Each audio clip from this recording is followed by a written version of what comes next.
Magandang araw po sa inyong lahat, lalong-lalo na po sa mga giliw nating tagapakinig. Sa araw po na ito ay mapapakinggan po natin ang kwento ni Kidlat, isang binatang magbubuko na nakaranas ng pambubuli ng isang lalaking may lihim na galit sa kanyang pamilya. Pero dahil sa kagustuhan ni Kidlat na manatili ang kanyang lihim bilang isang manunugis, hindi niya nilabanan ang lahat ng panggugulo sa kanya ni Benhar. Ano kaya ang mahalagang bagay na matutuklasan niya sa kanyang maskara na matagal niya nang ginagamit? Magagamit kaya niya ito laban sa pinuno ng mga aswang na merong malakas na itim na kapangyarihan? Sama-sama po nating pakinggan ang buhay at pakikipagsapalaran ng isang magbubukong manunugis ng mga aswang sa probinsya. Mga kapatid, nakikiusap ako sa inyo ngayon. Magsisi na kayo sa inyong mga kasalanan. Ang Diyos ay laging handang magpatawad. Ngunit inaasahan niya na lalapit tayo sa Kanya ng may tunay na pagsisisi. Nalalapit na ang paghukom, mga kapatid. Diyos ko naman, kay aga-aga pangaral na naman ng pastor na yan ang naririnig ko. Hay nako, nakakasira talaga ng araw. Bakit ba? Inaano ka ba ni pastor ha? Tinatablan ka na ba ng mga pangaral ni Pastor Buloy? Hoy, tumigil ka. Hindi ka kinakausap ko. Saka wag mo nga akong pinakikailaman. Tsaka teka lang. Pwede ba? Alisin mo nga itong tricycad mo. Nakakabwisit tignan Bakit naman napunta sa tricycad ko ang usapan natin, Benhar? Ikaw kahit kailan talaga, palagi mo nalang pinag-iinitan ng sasakyan ko. Saka pwede ba? Bumalik ka na doon sa pwesto mo. Kaya walang natutuwang bumili sa'yo ng buko dahil palagi kang galit. Alam mo ba, Kidlat, kung bakit walang bumibili sa akin ng mga buko? Dahil inaagaw mo. Kaya humihina ang tinda ko dahil sa'yo. Magmula nang dumating ka sa lugar na to, wala nang bumibili sa akin dahil binababaan mo ang presyo. Kaya lahat ng suki ko, lumipat sa'yo. Gusto mo bang wasakin ko yung bulok mong tricycad, ha? Di subukan mo, Benhar, nang makita mo ang hinahanap mo. Pambihira ka. Akala mo ba ay natatakot ako sa'yo? Pareho lamang tayong kumakain ng kanin. Kaya wag mo akong hahamunin dahil hindi kita aatrasan. Abat, talagang sinusubukan mo ako Pumapalag ka na. Bakit? Lalaban ka? Teka, sandali lang. Ano na naman ba ang ginagawa mo, ha, Benhar? Palagi mo na lamang ginugulo si Kidlat. Aba, lumaban ka naman ng patas. Alalahanin mo, nakikita ng Diyos ang mga ginagawa natin dito sa lupa. Kaya habang maaga pa, magsisi ka na sa mga kasalanan mo. Tigilan mo na ang panggugulo sa mga kapwa mo magbubuko. Hindi magandang gawain yan. Pareho lamang kayong anak ng Diyos. Hoy, tanda. Ako tigil-tigilan mo, ha? Lubayan mo ako sa kakapangaral mo ng mga salita ng Diyos. Kinikilabutan ako sa iyo Hindi kita pinakikialaman sa mga ginagawa mo. Kaya wag na wag mo rin akong pakikialaman. Baka madamay ka sa init ng ulo ko. Huwag kang mandamay ng ibang tao, Benhar. Imbis na uminit ang ulo mo, bakit hindi mo nalang gayahin ang diskarte ko para naman maraming bumili sa'yo? Malapit nang maubos sa mga paninda kong buko ng nyug. Pero ikaw, tambak pa rin ang paninda mo. At wala pa rin bawas. Hindi ba't mas nakakahiya yun? Dapat, yan na lamang ang pagtuunan mo ng pansin, imbis na ako. Tama ang sinabi ni Kidlat, Benhar. Araw-araw ka na lamang nanggugulo dito Tama. Ikaw ang tatamaan sa akin Ang hirap sa'yo, Benhar. Palagi mo nalang dinadaan sa init ng ulo ang lahat Kaya minamalas ka sa negosyo mo. Abat, talaga nagkampihan pa kayong dalawa, ha? Lintik talaga. Lahat kayo, kulang sa pansin. Aba, teka, sandali lang. Ikaw ang lumapit dito, kaya ikaw ang kulang sa pansin. Di ba? Nanggulo ka rito. Para kang kupal eh. Ano ka mo? Kupal ang tawag mo sa akin? Talaga bang gusto mo masaktan ha? Tama na yan. Huwag niyo nang ituloy yan, Benhar. Kidlat, wala kayong mapapala sa pananakit sa isa't isa. Ang galit ay apoy na lalo lamang lalakas kung patuloy niyo itong pag-iinitan. Isa pa, ang sabi sa Biblia, mahalin mo ang iyong kaaway. Kaya sana naman, makinig kayo sa sinasabi ng mga nakatatanda sa inyo. Alalahanin nyo ang utos ng Diyos. Huwag kayong mag-away. Talaga bang hindi ka titigil ha, tanda? O babasagin ko na yung pagbumuka mo? Diyos ko naman, Benhar. Pigilan mo ang maging masama sa iyong kapwa. Lalo ka lamang mababaon sa kasalanan niyan. Maniwala ka sa akin. Umalis ka na nga sa harapan ko, tanda. At baka hindi na talaga ako makapagpigil at samain ka na sa akin. Hoy, ikaw naman, Kidlat. Humanap ka ng ibang pwesto, ha? Ako na una sa lugar na to. Alam mo bang, dahil sa pagpwesto mo riyan, nawalan ako ng mga customer. Dati, sa akin bumibili ang mga tao dito eh. Pero ngayon, sa'yo na lahat. Inagaw mo. Aba, Benhar, hindi ko kasalanan kung bakit iniwan ka ng mga customer mo.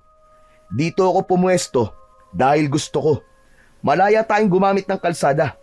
Kung ayaw mo, ikaw ang umalis. At kung mas marami ang bumibili sa akin, aba, problema mo na yun. Dahil ang ibig sabihin lang nun, mas gusto nila ang paninda ko. Hindi mo naiintindihan eh. Pinaghirapan kong buuin ang tiwala ng mga customer ko rito. Pero dumating ka. Bigla mo akong tinabunan. Parang sinadya mo na mawalan ako ng hanap buhay eh. Kung sa bagay, diyan ka naman magaling. Ang pabagsakin ang mga kalaban mo. Benhar, wala akong pinapabagsak. Hindi ako kasing sama mo. Saka ganito talaga sa negosyo. Kung sino ang mas mahusay, siya ang pipiliin ng mga tao. Huwag mong isisi sa akin kung hindi ka nila pinapansin. Panahon na siguro para baguhin mo naman ang ugali mo. Dahil baka yan ang totoong dahilan kung bakit hindi sila bumibili sa'yo. Buwisit ka, Kidlat! Buwisit ka! Wala kang konsiderasyon. Kung may respeto ka, sana umalis ka na lang. Lumipat ka ng ibang pwesto. Huwag kang dikit ng dikit. Respeto? Pwesto lang yan, Benhar. At kung hindi mo kayang matanggap yon, baka oras na para tumigil ka na sa pagtitinda ng buko. Ano sabi mo? Ulitin mo nga sinabi mo, Kidlat! Sinadya ng may 20 taong gulang na si Kidlat. Nagalitin si Benhar. Malapit na rin maubos ang pagtitimpi niya ng galit sa ugali ng kanyang katunggali. Palagi siyang ginugulo ni Benhar kahit wala naman siyang ginagawang masama sa lalaki. Nagtatrabaho lamang siya para sa kanyang mga magulang na parehong mahina at walang kakayahang magtrabaho. Pero dahil sa mas maganda ang pakikitungo niya sa mga tao, ang lahat ng suki ni Benhar ay lumipat sa kanya. Kaya naman, hindi yun matanggap ng lalaki. Habang nagsasalita si Benhar at dinuduro siya ng daliri nito, mahigpit niyang hinawakan ang kanyang itak. Nakahanda siyang lumaban sa lalaki kung kinakailangan para ipagtanggol ang sarili niyang buhay.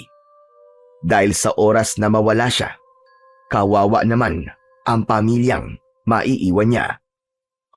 Walang ibang inaasahan ang mga ito kundi siya lamang. Maya-maya pa ay inilayo niya ang kanyang tricycad sa nagwawalang si Benhar. Naagaw nito ang atensyon ng ilang mga tao na naroroon. Araw-araw na lamang silang nagtatalo ni Benhar. Hinawakan nito ang kanyang tricycad at pilit na inialis sa kanyang pwesto. Pero nakipaglaban siya.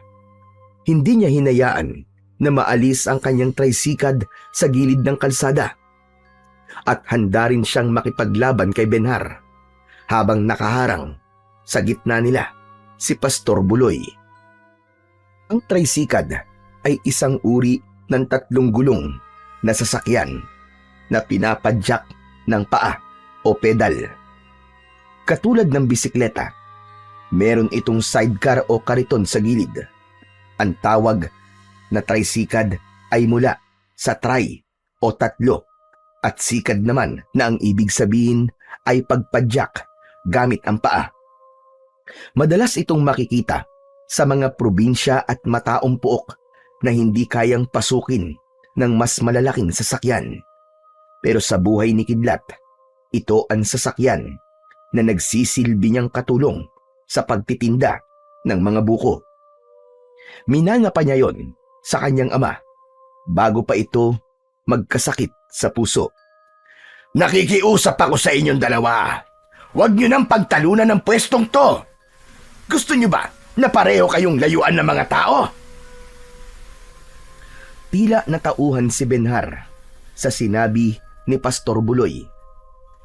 Ang galit sa mukha nito ay biglang nawala at tahimik na ibinaba ang kamay na may tangan na itak.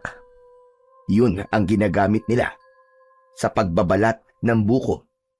Ang mga katangian ng itak na pambuko ay matulis at matibay ang dulo ng talim para madaling mabutas ang matigas na bao. Malapad at mabigat ang talim para mas mabilis ang pagbiyak at pagtapyas ng balat ng buko. Kontrolado ang paggamit ng hawakan nito upang hindi madulas at mas ligtas gamitin. Ginagamit ni Kidlat ang itak sa pagtanggal ng makapal na bunot at paghiwa ng bao para makuha ang sabaw at laman ng buko. Sa pagtalikod sa kanila ni Benhar, nagulat sila sa nagmamadaling mga tao papunta sa kakahuyan. Bakas ang takot sa muka ng mga ito. Ayon sa malakas na sigaw ng isang lalaking humahangos, meron na naman daw panibagong patay na natagpuan sa kakahuyan. Kaya naman, mabilis na kumilos si Kidlat at sumama sa karamihan papunta sa kinaroroonan ng biktima. Habol ang sariling hininga, ay tinahak ni Kidlat ang daan paakyat ng bundok. Ilang minuto lang ang lumipas ay narating niya ang kinaroroonan ng biktima. Pinagkakaguluhan na ito ng mga tao. Kita ni Kidlat ang bakas ng takot sa anyo ng lalaking duguan at nakahandusay sa lupa. Nakadilat ang mga mata nito at wakwak ang tiyan.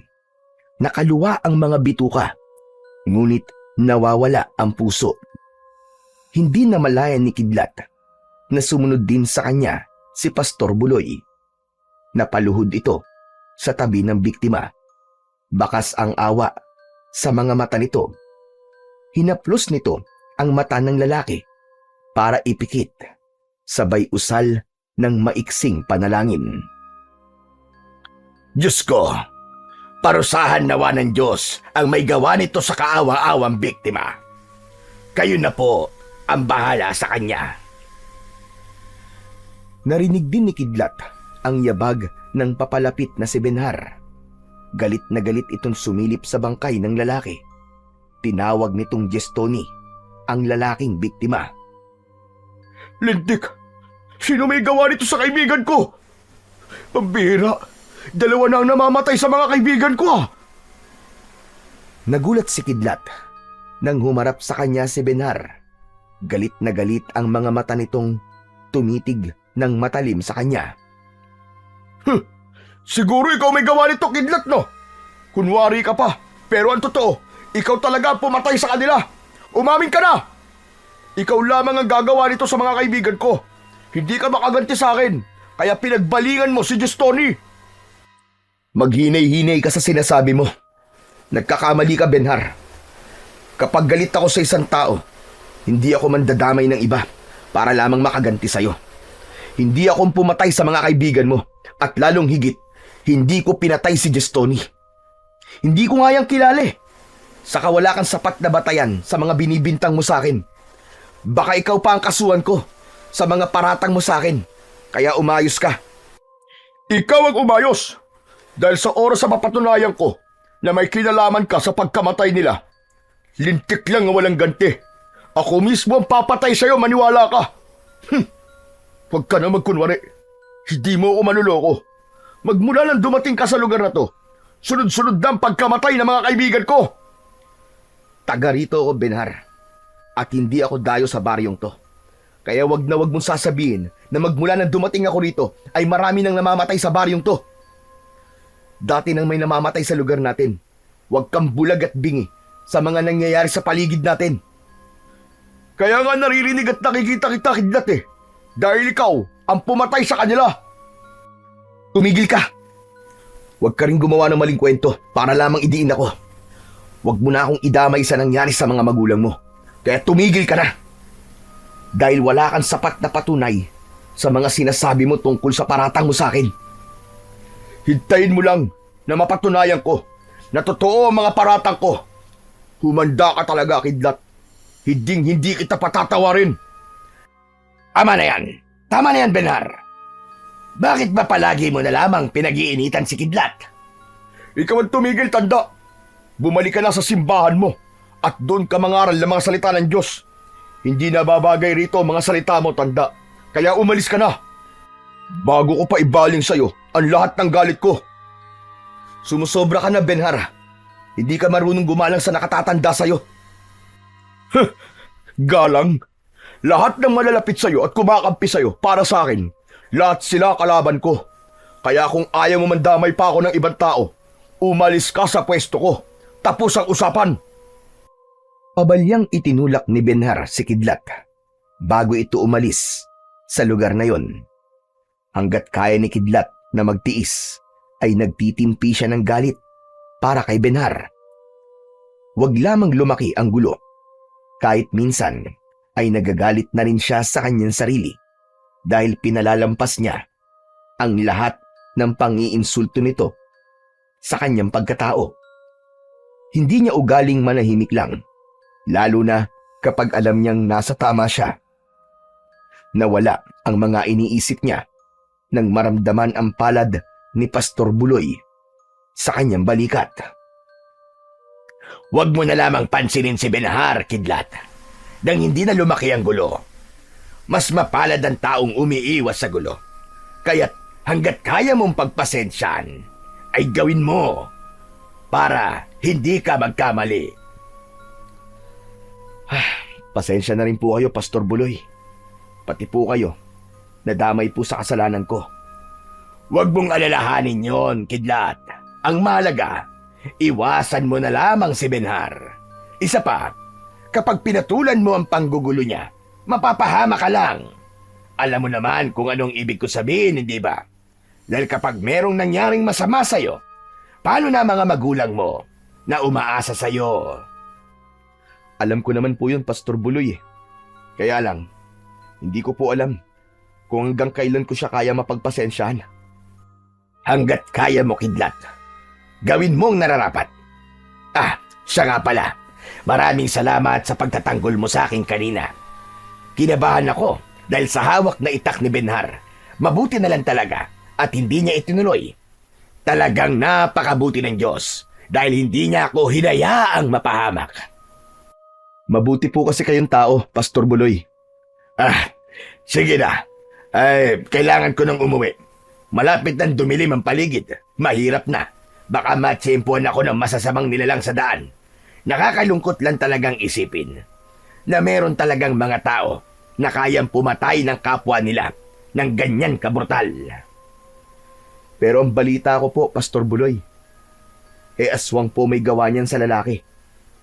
Kahit naman aswang ang pumatay sa kanila, tao pa rin naman sila na nag-aanyong halimaw sa gabi. Sila ang mga nilalang na naliligaw ng landas. Sana lang talaga may ipadala ang Diyos na tutugis sa mga aswang na pumapatay sa mga tao para matapos na ang pag-aasik nila ng lagim. Muntik masamid si Kidlat sa sinabing yun ni Pastor Buloy. Maya-maya pa ay nagpaalam na rin ito at naiwan siyang nakatingin sa lalaking nakahandusay sa lupa. Kutob niya ay malapit lang sa lugar na yon ang aswang na pumatay sa biktima. Nakuyom niya ang kanyang kamao dahil sa galit. Hindi niya matsyempoan ng aswang na pumapatay sa mga tao. Hindi na ako makakapayag na meron ka na namang mapapatay na bagong biktima. Humanda ka sa akin na taong ipis ka dahil malapit na kitang hatulan. Nanginginig ang kamay ni Kidlat dahil sa galit, habang matalim ang tingin sa lalaking binubuhat ng mga kalalakian para dalhin sa pamilya nito. Tila nagulo ang kanyang isip sa totoong nangyayari sa kanyang paligid. Isang lihim na manunugis ng mga aswang si Kidlat. Siya, si Ramon, bago pa siya binansagan na Kidlat. Kaya Kidlat ang pangalan niya dahil habang nagtitinda siya noon ng buko ay tinamaan siya ng kidlat at hindi man lang siya nasaktan. Naulit pa yon nang siya ay nag-iigib ng tubig habang maulan. Marami ang nakakita na tinamaan talaga siya ng kidlat, kaya inisip ng mga tao na himala ang nangyari sa kanya. Kaya naman dahil doon, binansagan na siyang kidlat. Ang hindi alam ng mga tao kaya siya madalas tamaan ng kidlat ay dahil yon sa kakaiba niyang maskara. Kumukuha yon ng malakas na enerhiya mula sa kidlat at ulan.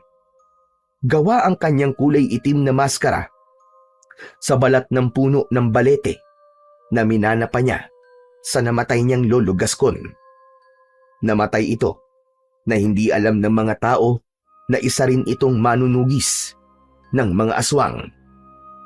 Matagumpay nitong naitago ang pagkatao, alang-alang sa kaligtasan ng pamilya nito. Sa katunayan, ang itak na madalas niyang gamitin sa pagtatalop o pagbabalat ng buko ay galing pa sa kanyang lolo Gascon. Ayon dito, ay minana nito ang itak sa lolo rin ng matanda na isa ring manunugis ng mga aswang. Kapag isa siyang manunugis, suot niya ang sikip na kulay itim na damit na naglalantad sa malaki niyang katawan. At kargadang gamit niya ang kulay itim niyang salakot bilang pagtatago naman sa kanyang anyo. Matagal niya nang ginagawa ang pagtugis sa mga aswang at wala pang nakakakilala sa kanyang pagkatao. Sa katunayan, ang pagtitinda niya ng buko ay kunwari lamang upang makahanap siya ng mga aswang sa karatig baryo. Ilang beses siyang inililigtas ng pagbubuko niya dahil may mga oras na muntik makita ang kanyang muka. Ilang minuto pa ang lumipas ay mabigat ang hakbang ng kanyang mga paa na naglakad pabalik sa kanyang pwesto. Ngunit nagulat siya sa kanyang nadatnan. Nakatihaya na ang kanyang tricycad at nagkalat sa lupa ang kanyang mga kagamitan. Si Benhar, nakita niyang nakangisi habang sakay ng tricycad nito at tangka ng aalis. Malalaki ang hakbang ng paa ni Kidlat. Nilapitan niya ang nawasak niyang mga panindang buko. Pagbabayaran mo to, Benhar! Lintik lang walang ganti! Agad na yumuko si Kidlat. Pinulot ang kanyang mga paninda nang may bakas ng panghihinayang sa muka. Nakita ng mga tao ang nangyari at hindi nagdalawang isip na tumulong sa kanya. Galit ang mga ito sa ginawa ni Benhar. Ang iba naman ay humingi ng pasensya dahil wala raw nagawa ang mga ito habang sinisira ni Benhar ang gamit niya. Dahil sa awa sa kanya ng mga tao, marami ang tumulong sa kanya. May mga nag-abot ng buko, may nagpunas ng lupa sa buko, at may nag-ayos ng kanyang lagayan. Itinihaya ni Kidlat ang kanyang tricycad na bumaliktad sa kalsada. Kahit may bahid ng galit at lungkot, dama pa rin ang pasasalamat niya sa mga taong tumulong sa kanya. Marami pong salamat sa tulong nyo. Tango lamang ang itinugon ng mga ito sa sinabi niya. Sa isip ni Kidlat ay kailangan niyang magtiis. Mailigtas lang ang mga tao na may mabubuting mga puso. Dahil sa ipinakitang kabaitan ng mga tao sa kanya, mas lalo niyang pagbubutihan ang pagbabantay sa mga ito laban sa mga nilalang na magbabanta sa buhay ng mga tao sa baryo ng Hasa. Malungkot na sumakay si Kidlat sa kanyang tricycad at pinaandar niya papunta sa kabilang baryo. Yun ang sunod niyang babantayan para sa kaligtasan ng mga taong naroroon. Hindi lang talaga niya maiwasan ang hindi madismaya dahil kahit na anong gawin niya, meron pa rin buhay ang napapahamak. Habang tinatahak niya ang daan, tumambad sa kanyang paningin ang maruming kapaligiran. Napansin din niya ang mga nasasayang na pagkain na doon lang din itinatambak sa gilid ng kalsada. Yun ang baryo ng Tandok. Walang disiplina ang mga tao. Ang Tandok ay isang baryo na malapit sa baryo ng Hasa. Yun ang sunod niyang babantayan. Dahil ang palatandaan sa lugar na maraming aswang na taong ipis ay ang lugar na merong maruming kapaligiran. Kaya natitiyak niyang pinamumugaran yun ng mga aswang na matagal niya nang hinahanap. Kaya ngayon na tinatahak niya ang daan papunta sa palengke ng mga ito, ay kita niya agad ang mga nakatambak na basura sa gilid ng mabatong kalsada. Itinatapon nila ang mga basura sa kakahuyan. Kaya naman, marami ang lumilipad na langaw at hindi maganda ang simoy ng hangin sa paligid. Maganda sana ang malawak na kakahuyan, subalit ginawa naman itong tambakan ng basura. Isang malalim na buntong hininga ang pinakawalan ni Kidlat habang ipinagpapatuloy ang pagpadyak ng paa sa kanyang bisikleta. Dito na ako titigil sa ilalim ng puno. Sa palagay ko naman marami namang dumadaan sa lugar na to.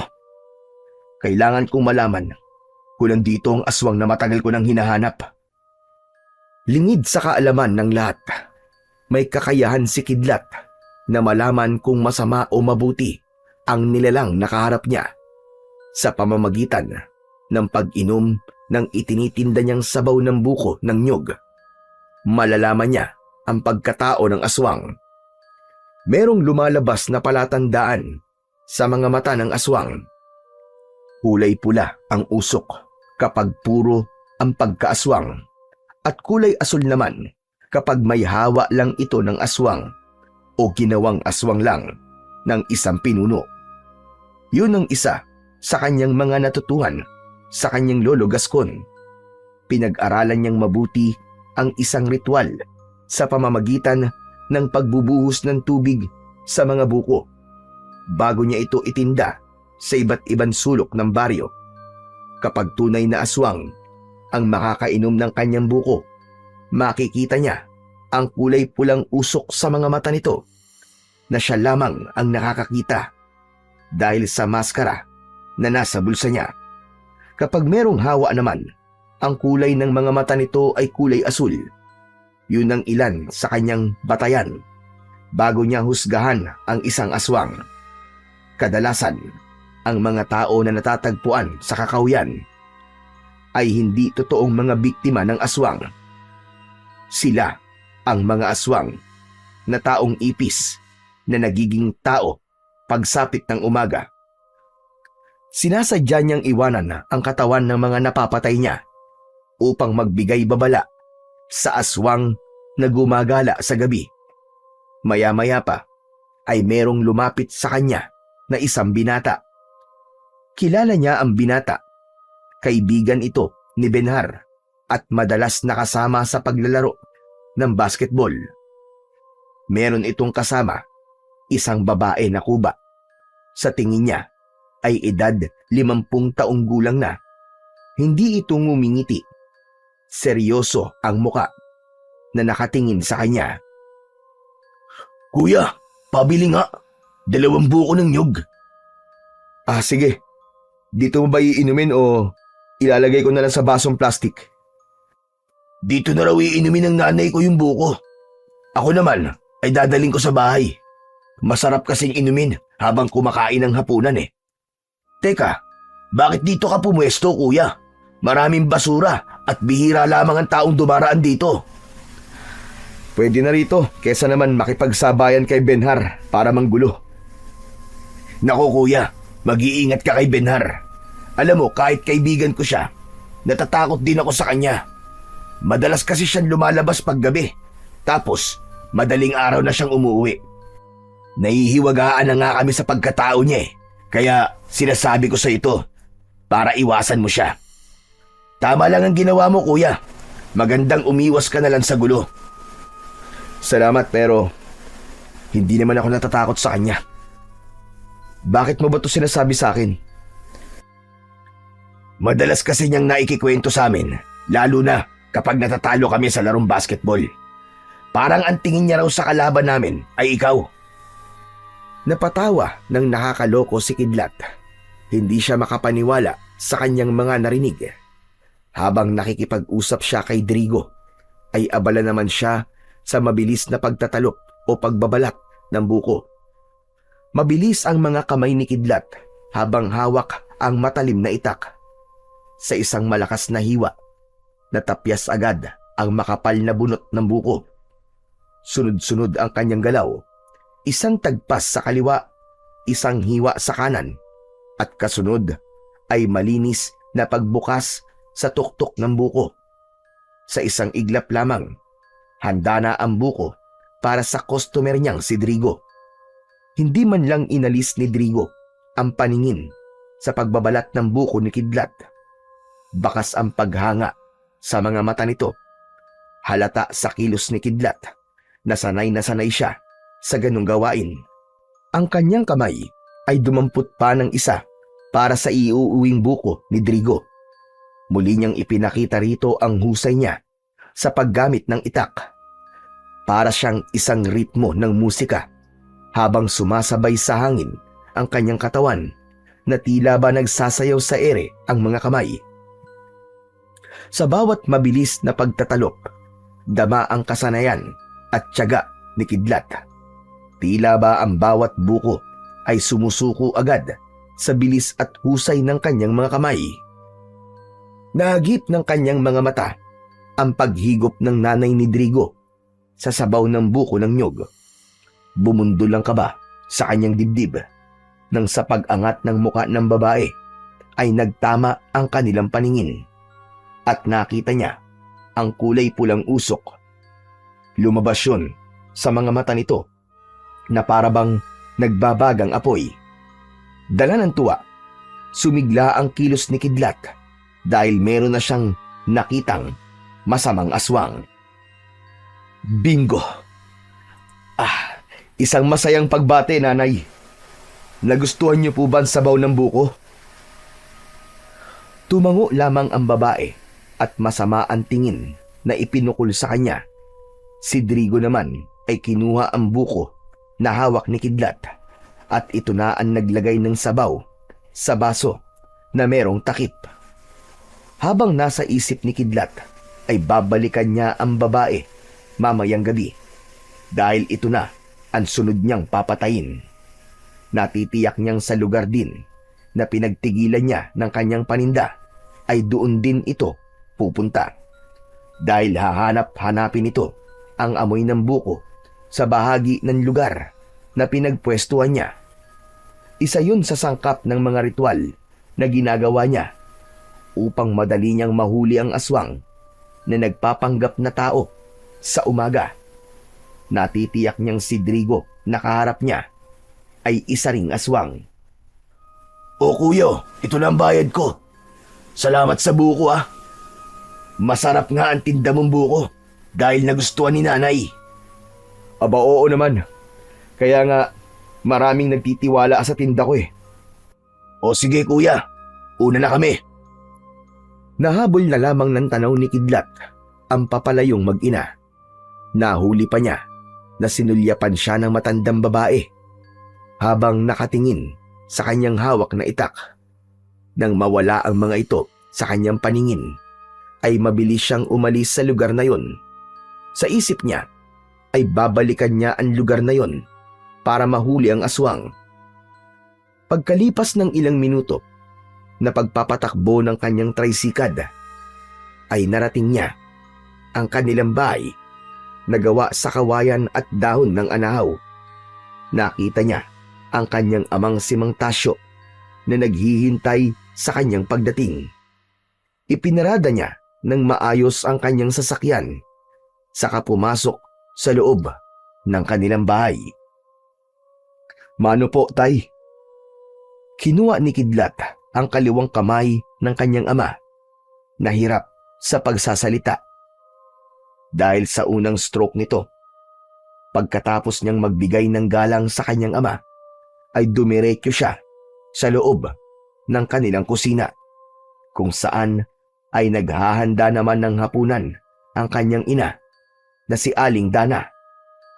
Nilapitan niya ito at nagmano rin o pagbibigay ng galang sa pamamagitan ng paghalik sa kamay nito.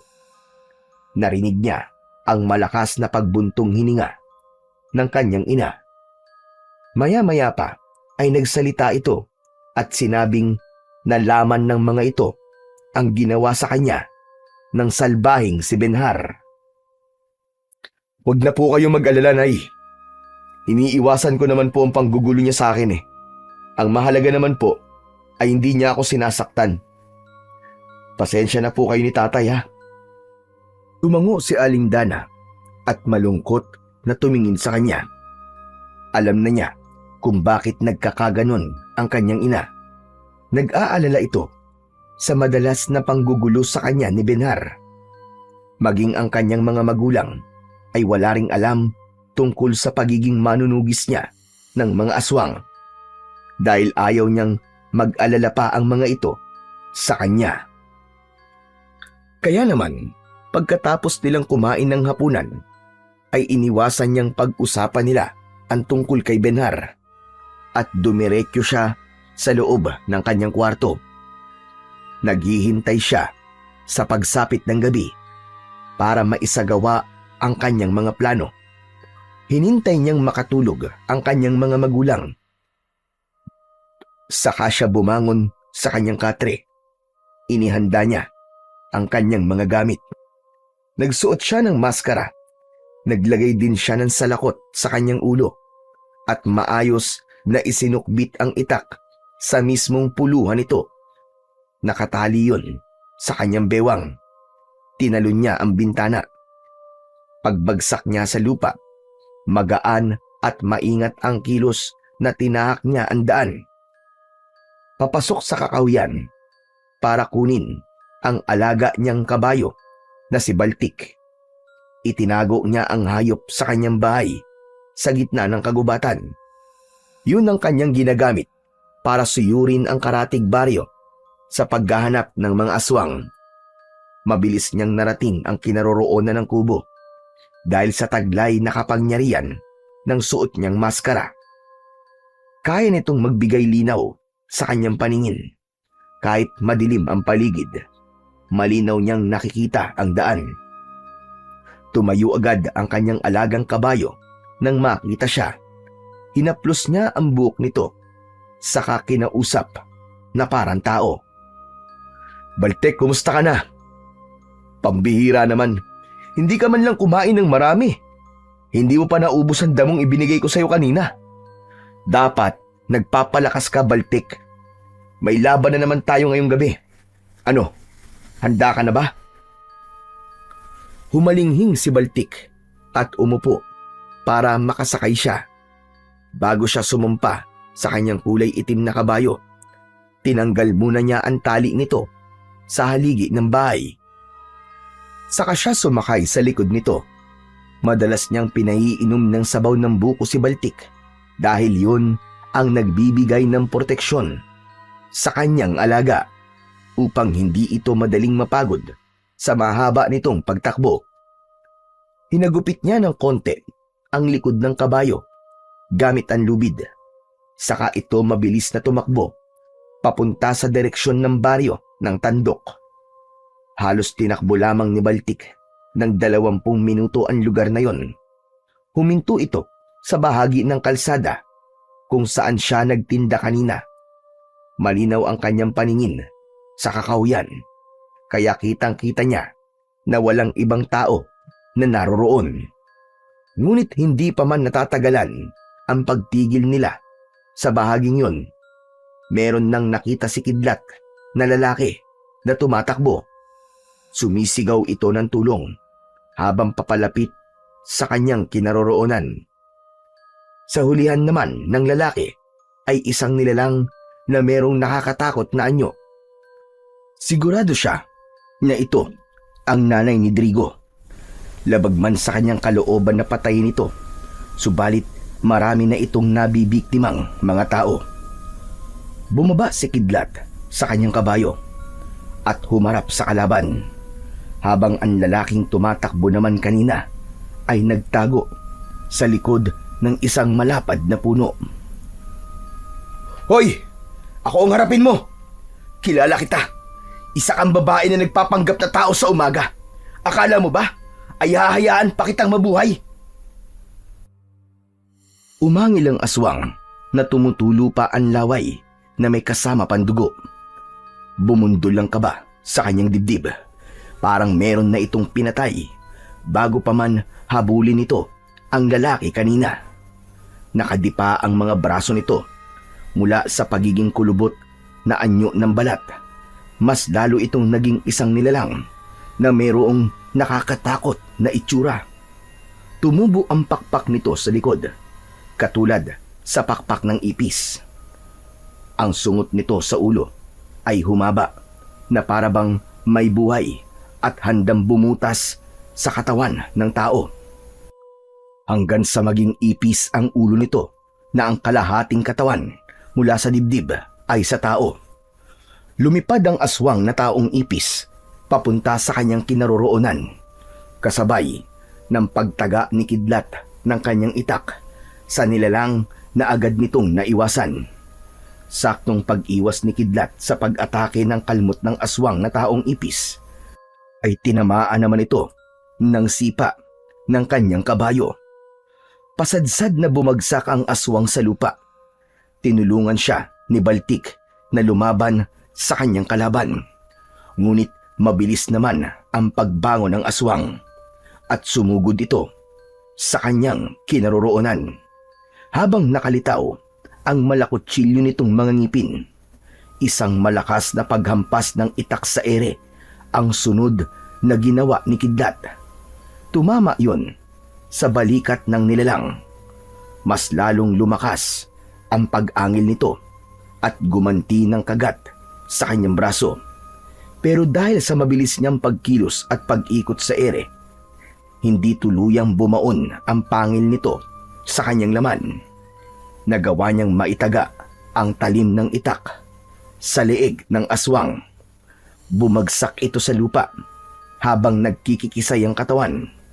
Bumubula ang bibig nito habang sumisipa ang paa dahil sa labis na sakit. Tumayo si Kidlat sa paanan nito at ubod lakas niyang itinarak ang kanyang sandata sa dibdib ng namimilipit na aswang, direkta sa puso nito. Sinubukan pa nitong hawakan ang kanyang itak, pero dahil sa epekto ng kanyang sandata, tuluyan na itong nawalan ng buhay. Nasunog ang katawan nito at naiwan ang kanyang itak na nakabaon sa lupa. Humalinghing ang kanyang kabayo bilang pagpapakita nito ng pagbati sa kanya sa muling tagumpay na nakamit niya. Mabilis niyang itinusok ang itak sa kaluban na nasa kanyang bewang, sabay sampa sa likod ng kanyang kabayo. Ngunit natigilan siya dahil nakita niya ang pamilyar na anyo ng isang lalaki sa likod ng puno. Benhar, hindi ako maaaring magkamali. Si Benhar ang nakita kong tumakbo papunta sa madilim na bahagi ng kakahuyan. Ano kaya ang ginagawa niya sa lugar na to? Hindi kaya?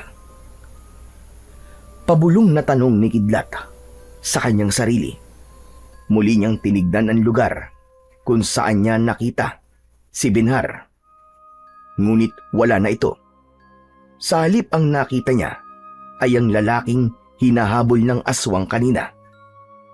Lumabas ito sa pinagtataguan at nagpasalamat sa pagkakaligtas niya sa buhay nito. Walang anuman yun, kaibigan. Isa lang ang kahilingan ko. Sana, nagbigay ng aral sa iyo ang nangyaring to. Dahil alam ko, isa ka sa mga taong nagtatapon ng basura at pagkain sa kagubatang ito. Mahalin niyo ang paligid para walang tirhan ng mga aswang na taong ipis. Sa pamamagitan mo, ipagkalat mo sa kababaryo mo na marami na ang aswang na gumagala sa gabi para maghanap ng mabibiktima. Sa tingin ko, dahil sa marumi niyong kapaligiran, lumabas ang mga aswang na taong ipis. Naluluwang tumango ang lalaki bilang pagsang-ayon sa mga sinabi ni Kidlat. Alam niyang kakalat sa buong baryo ang ginawa niya sa aswang, kaya mas mahihirapan na siyang magtago, lalo pa at nakita na siya ni Benhar. Pero natitiyak niyang hindi siya nakikilala nito. Dahil doon, kailangan niyang magdoble sa pag-iingat ng pagtatago ng kanyang lihim. Dahil sa oras na kumalat ang tungkol sa kanya, malalagay sa panganib ang buhay ng kanyang pamilya. Sige na, makakauwi ka na, kaibigan. Aasahan ko na may ihahatid mo sa mga taong mga sinabi ko sa iyo. Dahil kung hindi, magsisilitawan na naman ang mga aswang na taong ipis sa lugar nyo para kayo ay pataying lahat. Sinipa ng bahagya ni Kidlat ang tagiliran ni Baltik para lisanin na ang lugar na yon. Mabilis ang kanyang pagpapatakbo sa kanyang kabayo papunta sa gitna ng kagubatan kung saan ay naroon ang kubo para kay Baltik. Ilang minuto lang ang lumipas ay narating niya ang kakawyan. Bumaba siya sa kabayo at mabilis ang kanyang kilos na itinago niya ang kabayo sa pag-aalalang baka may makakita sa kanya na ibang tao. Baltik, iiwan na kita uli rito ha. Kahit na anong mangyari, kumain ka ng mabuti. Hindi kita mababantayan ng maayos. Inihanda na muna ni Kidlat ang mga pagkain ng kanyang kabayo bago niya tinahak ang daan papunta sa kanilang bahay. Pagdating niya sa labas ng kanilang bakuran, ay umikot siya sa likod at sa bintana ulit siya dumaan. Pagpasok niya sa kanyang silid, matagumpay niyang natanggal ang kanyang maskara at sombrero. Itinago niya yon sa ilalim ng kanyang katre kasama ng kaluban ng kanyang itak.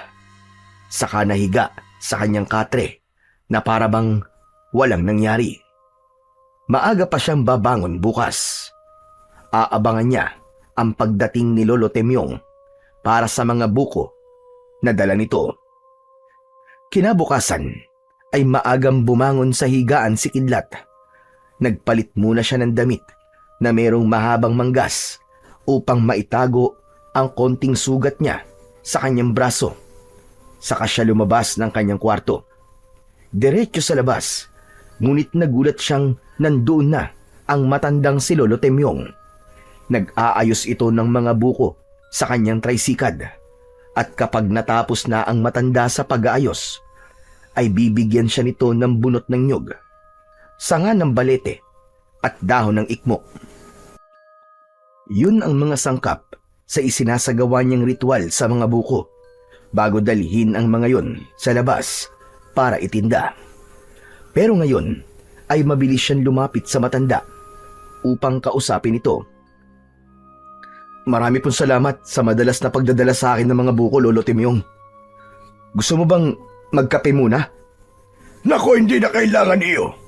Kakatapos ko lamang magkape bago pumunta rito. Nariyan na nga pala mga ipinapakuha mo sa akin. Para saan ba ang mga yan?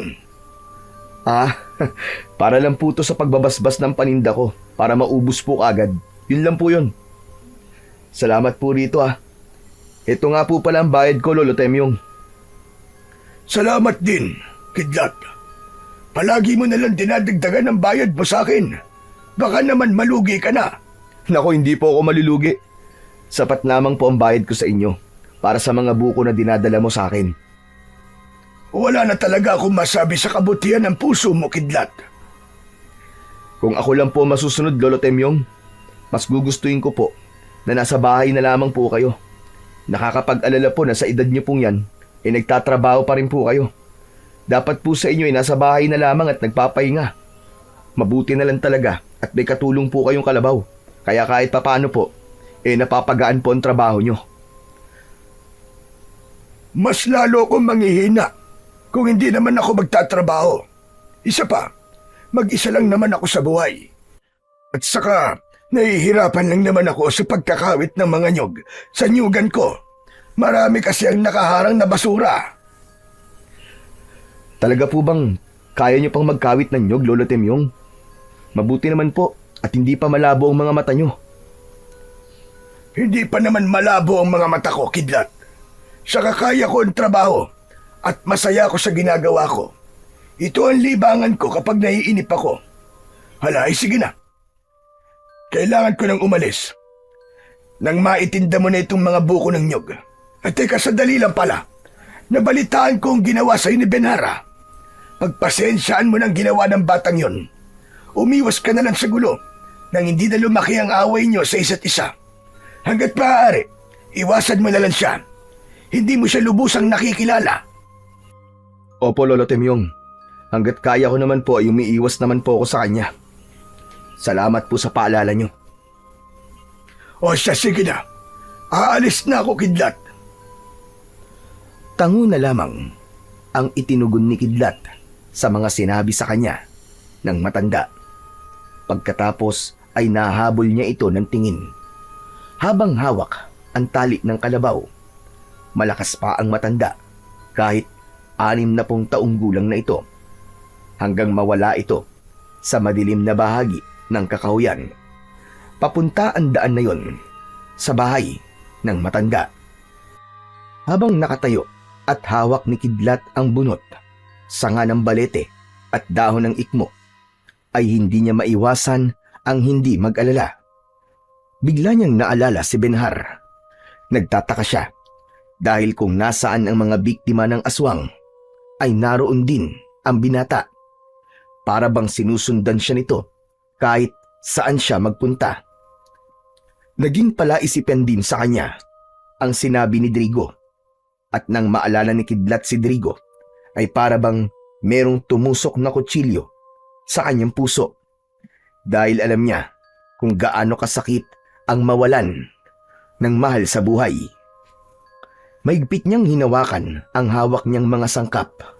Saka ipinagpatuloy ang pagsasagawa ng ritual sa mga buko. Pagkatapos ng ritual, ay inihanda niya ang kanyang mga gamit.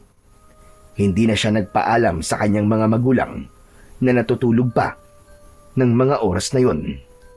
Balak niyang balikan ng lugar kung saan siya nagtinda kahapon upang malaman kung ano ang naging resulta ng kanyang ginawa. Sigurado ako marami pang aswang ang nakatira sa lugar na yon. Hindi ako titigil hanggat hindi ko sila nauubos. Pagkalipas ng ilang minutong pagpadyak sa kanyang tricycad, narating na niya ang lugar kung saan siya nagtinda kahapon. Ngunit laking gulat niya nang tumambad sa kanyang paningin ang kariton ni Benhar. Nakangisi itong nakatingin sa kanya. Kasama nito si Drigo. Madilim ang anyo at bakas ang pag-aalala sa muka. Bumaba si Kidlat sa kanyang sasakyan at ipiniwesto niya ang kanyang bisikleta sa gilid ng daan. Inihanda niya ang kanyang mga kagamitan sa pagbabalat ng buko. O ano? Paano ba yung Kidlat? Ako na una sa bahaging ito. Baka pwedeng maghanap ka na lamang ng ibang lugar na pagtitindahan mo. Nagkakamali ka, Benhar. Ako ang nauna sa iyo rito. Kahapon pa ako rito. Bakit hindi mo tanungin si Drigo? Tama si Kidlat, Benhar. Kahapon pa siya rito. Bumili pa kami ni nanay sa kanya eh. Kung ganon, bago na wala ang nanay mo, Drigo, bumili pa kayo kay Kidlat ng buko. Baka naman, alam ni Kidlat kung nasan si Nanay Karen. Hindi niya alam, Benhar, dahil nauna kaming umalis dito kahapon. Naiwan naman si Kidlat. Ganun ba? Teka, parang kakaiba ang pananamit mo ngayon Kidlat. Saka lamang lumakas ang kutob ni Kidlat na si Benhar nga ang nakita niyang nasa kakahuyan. Balak nitong suriin siya. Marahil ay nagkaroon na rin ito ng hinala na siya talaga ang manunugis ng mga aswang. Nakakapanibago naman yata, Kidlat. Mahaba ang manggas ng suot mong damit ngayon. Parang may itinatago ka sa braso mo. Patingin nga ako. Wala kang pakialam sa damit ko, Benhar, kaya tigilan mo ko. Gusto ko lang naman makita ang braso mo eh. Masakit ba ang kagat? Huwag mo akong simulan, Benhar. Baka maubos ang pasensya ko sa'yo. Samain ka sa akin. Akala mo ba masisindak mo ako, Kidlat? Kung wala kang tinatago, itaas mo manggas ng damit mo. Benhar, bakit ba ganyan ka kay Kuya Kidlat? Wala naman siyang ginagawang masama sa iyo. Layuan mo na siya. Aba, para yatang nagbago ang ihip ng hangin, Drigo. Sino ba ang kaibigan mo, ha? Para yatang bumabaliktad ka na. Baka ikaw at samain sa akin. Masyado ka na kasing malupit kay Kuya Kidlat, Benhar. Mabait naman siya eh. Baka kapag nalaman mo kung sino siya, kainin mo ang sinabi mo. Hindi mo ba alam na siya ang pumapatay sa mga taong natatagpuan sa kakauyan? Wala pa ako nakukuhang ebidensya, pero sigurado kung siya talaga ang pumapatay. Hindi ako maaaring magkamali. Siya talaga ang nakita ko kagabi. Kaya kung maaari, huwag mo nang subukan magsinungaling, Kidlat. Umamin ka na! Wala akong aaminin sa'yo, Benhar, dahil hindi totoo ang mga sinasabi mo. Ako ang huwag mong subukan, Benhar. Dahil sa oras na papatunayan ko na totoo ang mga hinala ko sa'yo, ako mismo ang papatay sa'yo. Tandaan mo yan. Hindi na napigilan ni Kidlat ang kanyang sarili at nahawakan niya ang damit nito. Isinakal niya yon sa leeg ni Benhar. Bitiwan mo ang damit ko, Kidlat! Baka malay mo, ikaw naman ang sunod na mamamatay at hindi ako. Kuya Kidlat, Benhar, tama na yan. Asikasuhin na lamang ninyo ang mga paninda nyo. Marami nang bumibili sa inyo. Saka lamang napansin ni Kidlat na kanina pa silang pinagtitinginan ng mga customer nilang taga-ibang baryo. Bumaba ang mga ito sa jeep para lang bumili ng buko sa kanila. Saka lang naghiwalay ang dalawa. Kanya-kanya sila ng customer. At dahil mas mabilis na kumilos si Kidlat, mas marami ang bumili sa kanya. Sa sobrang inis ni Benhar sa kanya, ang gulong ng kanyang bisikleta ang pinag-initan nito.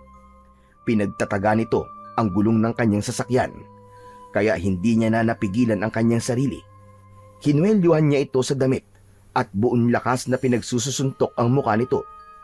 Dahil sa labis niyang galit, ay hindi niya ito tinigilan ng suntok kahit nakahiga na ito sa lupa. Hayop ka! Sumusobra ka na talaga! Matagal na ako nagtitimpi sa ugali mo! Ikaw at sumasobra na! Hindi ka umaalis sa dati kong pwesto! Lahat na lamang, inaagaw mo! Nagpambuno ang dalawa at walang gustong umawat. Si Drigo naman ay nakatingin lamang at nakatayo sa gilid ng daan. Ang mga pasahero naman ng jeep na bumaba kanina ay napilitang umalis at sumakay ulit sa jeep dahil sa takot. Hanggang silang tatlo na lamang ang natira sa gilid ng mabatong kalsada. Ang tanging maririnig ay ang galit na boses ng dalawang lalaking nag-aaway. Walang gustong magpatalo. Naawat lamang ang dalawa nang marinig nila ang boses ni Pastor Buloy. Diyos ko! Tama na! Awat na! Awat na! Tumigil na kayo! Ikaw, Drigo, bakit hindi ka man lang umaawat sa kanila? Ano pang tinatayo-tayo mo dyan? Tulungan mo ko! Ayaw po kasi nila magpaawat eh. Saka nag-iisa lang po ako. Tulungan mo ko! Hawakan mo si Benhar at ako na ang bahala kay Kidlat! Bilisan mo! Naramdaman ni Kidlat ang braso ni Pastor Buloy sa kanyang bewang. Naramdaman din niya ang librong tumama sa kanyang dibdib na madalas na hawak nito. Bitiwan mo ako, Drigo! Babasagin ko talaga ang pagmumukha ng hayop na yan! Bitiwan mo ako! Pakawalan mo ako, Pastor Buloy. Hindi ko na matiis ang ugali ng lintik na yan. Tignan niyo po kung anong ginawa niya sa sasakyan ko. Sinira niya ang gulong ng bisikleta ko. Abae, bakit mo naman sinira ang bisikleta ni Kidlat, Benhar? Talaga palang masama ang ugali mo. Hindi mo ba naisip na yan lamang ang pinagkukunan ng salapi ni Kidlat para tustusan ang pangangailangan ng mga magulang niyang may sakit? Sige, magkampiyan kayo. Wala akong pakialam. Ako pa ang kinalaban niya. Kung ayaw niyang butasin ko pati ang tiyan niya, umalis na siya sa pwesto ko. Itigil niya ang pagtitinda niya ng buko. Kahit na anong sabihin mo, Benhar, hindi ako titigil sa pagtitinda ng buko. Hindi mo pag-aari ang lugar na to. Magkaharap tayo sa barangay, tandaan mo yan. Hindi ako papayag na hindi mo pagbayaran ang sinira mo sa gulong ng bisikleta ko. Manigas ka! Hindi ko babayaran ang bulok mong bisikleta! Sa labis na galit ni Benhar ay itinulak nito si Drigo na pumipigil sa mga kamay nito. Saka muling bumaling kay Kidlat at dinuro siya ng daliri nito. Tandaan mo ang araw na to, Kidlat. Hindi ka nasisikatan ng araw. Sisiguraduhin kong matitikman mo ang ganti ko. Tandaan mo ang sinabi ko. Ginagawa yan, hindi sinasabi. Tama na nga yung mga pagbabanta, Benhar. Mapaparusahan ka ng Panginoon sa mga sinasabi mo. Ako ang tigil-tigilan mo, tanda. Palagi kang nakikisama sa away namin. Bakit hindi mo nalang atupagin ang pagpapakalat mo ng pangaral ng Diyos nang magkaroon ka naman ng silbi? Abat, talaga palang masama ang ugali mo, Benhar. Kung hindi lang talaga kasalanan na maghangad ng kasamaan sa ibang tao, baka ikaw na ang unang ipinagdasal ko para maparusahan ka sa ginagawa mong panggugulo kay Kidlat. Hintayin mo na lang, tanda, kung ano ang gagawin ko sa hayop na yan. Galit na umalis si Benhar. Sumakay ito sa tricycle nito at iniwan sila sa lugar na yon. Habang si Kidlat naman ay pinunasan ng palad ang umagos na dugo sa kanyang labi. Muling nagsalita si Drigo. Bakas ang pag-aalala sa mukha nito. Kuya Kidlat, pasensya ka na. Wala akong nagawa para awatin kayo. Ayos lang yon, Drigo. Teka, Drigo. Bakit hindi ka pa umuwi sa inyo? Hinahanap ko po kasi si Nanay Karen. Kagabi pa po siya hindi umuwi eh. Aba, at saan daw nagpunta? Dapat ay humingi ka na ng tulong kay Kapitan. Baka napahamak na siya. Marami pa naman na natatagpo ang patay sa lugar na ito. Hindi pa man nagtatagal sa pag-uusap sina Drigo at Pastor Buloy. Dumating na si Kapitan Bargo. Kasama ang mga tanod dito. Nabalitaan ng mga ito na meron na panibagong biktima na natagpuan sa Kakahuyan na malapit sa kanilang kinaroroonan. Kaya naman, sumama na rin si Kidlat sa nagmamadaling punong barangay. Mabilis ang kanilang lakad na tinahak ang daan papunta sa Kakahuyan. At hindi nga nagtagal ay tumambad sa kanilang paningin ang pinagkakaguluhan ng mga tao na nakatira naman sa paanan ng bundok. Hindi nila alam na meron na palang pinagkakaguluhan ang mga tao sa bahaging yon. Agad na tinignan nila ang itsura ng bangkay. Diyos ko! Kailan ba ito matatapos? Isang babaeng buntis na naman ang pinatay ng nilalang na gumagala sa gabi. Masama ito. Masyado nang namiminsala ang mga aswang sa baryo. Kapitan Bargo, kapag hindi pa kayo kumilos, marami ang mamamatay sa kababaryo nyo. Nakuyom ni Kidlat ang kanyang mga kamay. Paanong hindi niya nailigtas ang babaeng buntis? Sa isip niya ay maaaring pumatay na ang nanay ni Drigo bago pa man niya napatay. Natatandaan niya na nakita niyang may bahid ng dugo ang bibig ng aswang. Kaya ang buntis marahil ang una nitong kinain.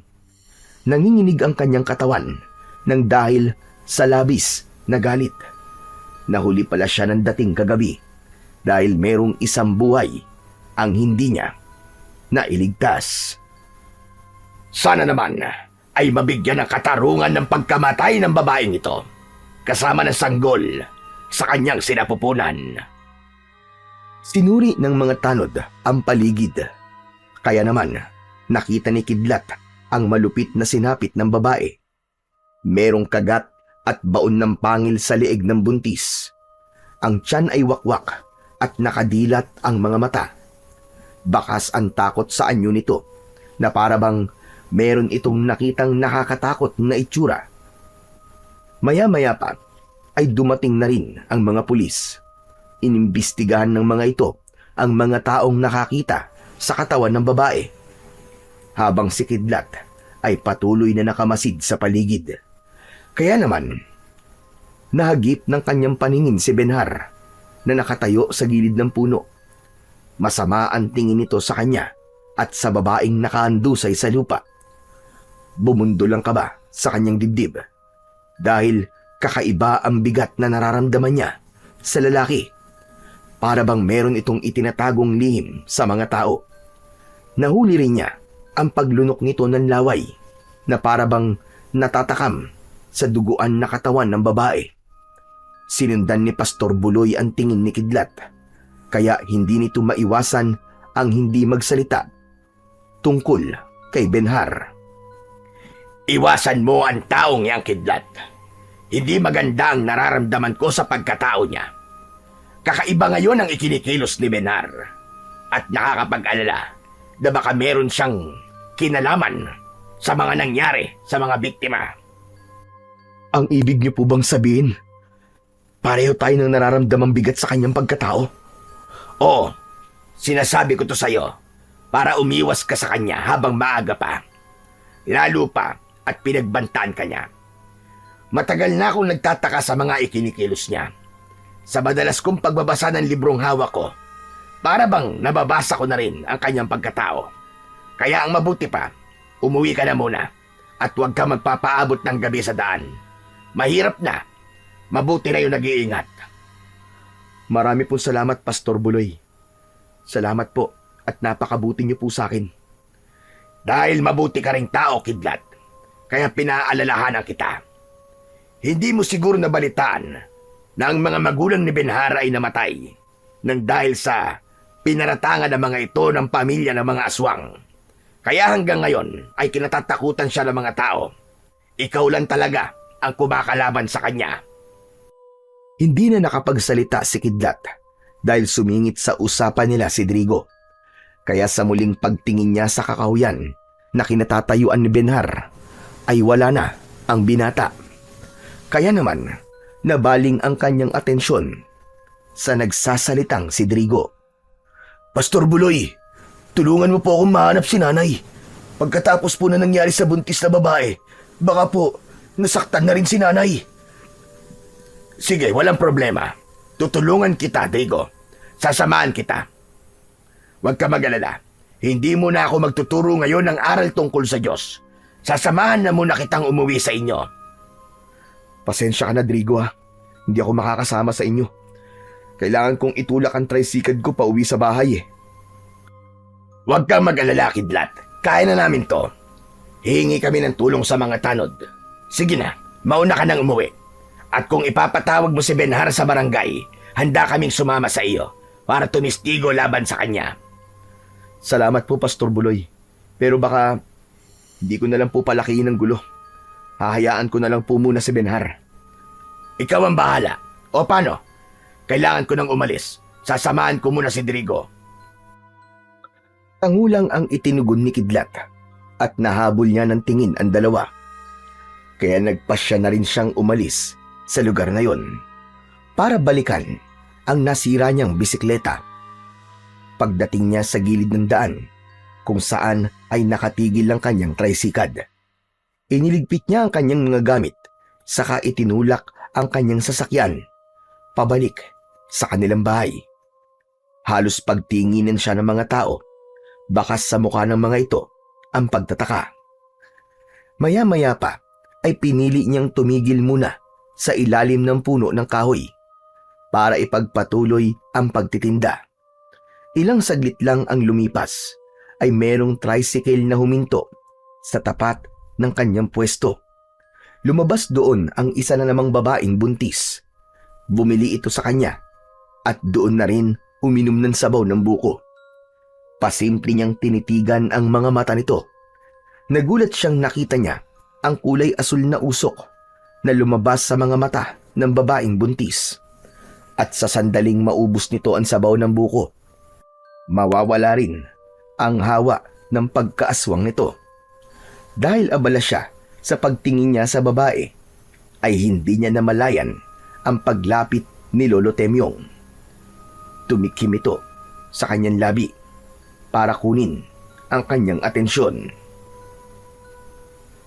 Para yatang nag-iisa ka rito, kidlat. Napatingin ang babaeng buntis sa kanilang gawi. Nagulat ito sa biglang pagsulpot ng matanda sa pwesto niya. Ngumiti ang babae at pagkatapos nitong maubos ang sabaw ng buko, ay muli itong sumakay sa naghihintay na tricycle. Naiwan ang nakangiting si Lolo Temyong.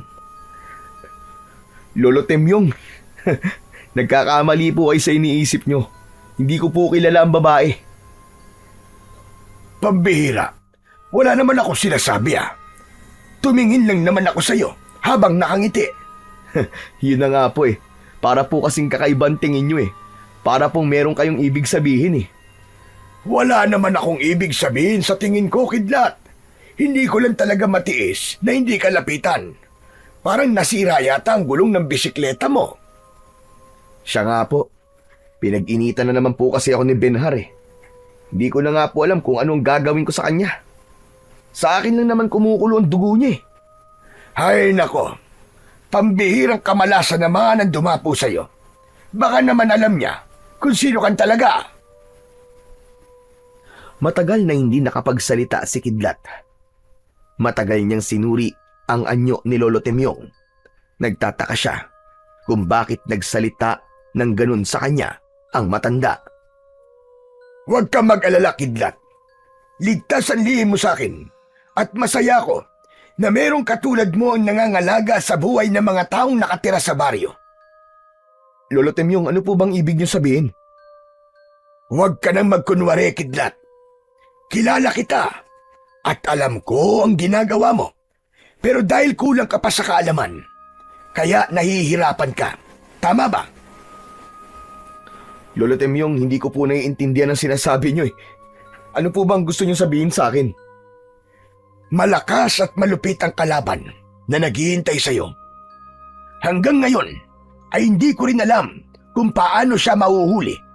Pero batay sa nakikita ko, lumalakas ng kanyang kapangyarihan dahil kaya niya nang gumawa ng aswang na taong ipis. Ang babae kanina, yung buntis na bumili sa'yo, hindi ba't may lumitaw na kulay asul na usok sa kanyang mga mata? Tama ba, kidlat? Pati po yun? Nakikita mo rin, Lolo Temyong? Oo naman. Lahat ay nakikita ko, maliban sa pinuno ng mga aswang. Alam ko na sa simula pa lang ay ikaw na ang manunugis ng mga aswang. Ngunit huwag kang mag-alala. Matagal na kitang tinutulungan sa pamamagitan ng mga buko ng nyog, hindi ba? Yun na lamang ang magagawa ko bilang isang dating manunugis na nabigo sa pagpatay sa pinuno ng mga aswang. Kulang pa rin ang kakayahan mo. Hindi sapat ang kakayahan mo sa paggamit ng sandata. Kaya naman panahon na para mabigyan ng bisa ang mahiwagang maskara na nasa iyo. Teka, Lolo Temyong. Paano niyo po nalaman ang tungkol sa maskara ko? Sapagkat ako ang kapatid ng Lolo Gascon mo. Pinatay siya ng pinuno ng mga aswang. Kaya naging isa kang manunugis ng mga aswang, hindi ba? Dahil hindi mo matanggap na ganoon lamang ang naging wakas ng buhay ng lolo mo. Hindi po ako makapaniwalang kapatid kayo ni Lolo Gascon. Bakit naman po ngayon lang kayo nagpakilala? Saka bakit hindi kayo nagpakita sa tatay ko? Alam po ba niyan tungkol sa inyo? Hindi niya alam, kidlat, sapagkat sinadya kong iwasan kayo. Dahil malalagay kayo sa panganib at malalaman ng mga tao na pamilya kayo ng manunugis. Hindi rin alam ng mga tao na isa akong manunugis ng mga aswang. Sa katunayan, ang kabayo na matagal mo nang inaalagaan ay ako ang nagmamayari. Sinanay ko si Baltik kung paano kanya ililigtas sa oras na malagay ang buhay mo sa panganib. Pero ngayon, nag-aalala na ako na baka hindi mo nakayanin kung paano humarap sa kanila. Sinasabi niyo po bang tuturuan mo akong humawak ng armas at makipaglaban sa mga aswang? Oo, Kidlat. Tuturuan kitang humawak ng sandata at kung paano magkakaroon ng bisa ang mahiwagang maskara na nasa iyo. Dahil ang kalaban mo rito ay hindi lang taong ipis, kundi pati na rin ang aswang na taong kambing. Siya ang pinuno ng mga aswang na may kakayahang manghawa at gumawa ng aswang sa pamamagitan ng kanyang itim na kapangyarihan. Lahi sila ng mga sigbin at dahil malakas na ang kanyang kapangyarihan, kaya na rin niyang itago ang kanyang tunay na anyo at pagkatao. Matagal na hindi nakapagsalita si Kidlat habang nakatitig lamang sa muka ni Lolo Temyong. Kinuha nito ang hawak niyang itak at ipinakita ang kakayahan nito sa pagbabalat ng buko. Gulat na gulat siya dahil kung kumilos ang matanda ay parang hindi bagay sa edad nito.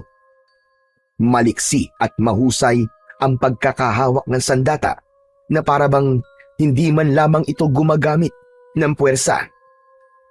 Pagkatapos mo magtinda, pumunta ka sa kubo ni Baltik. Doon tayo magkita.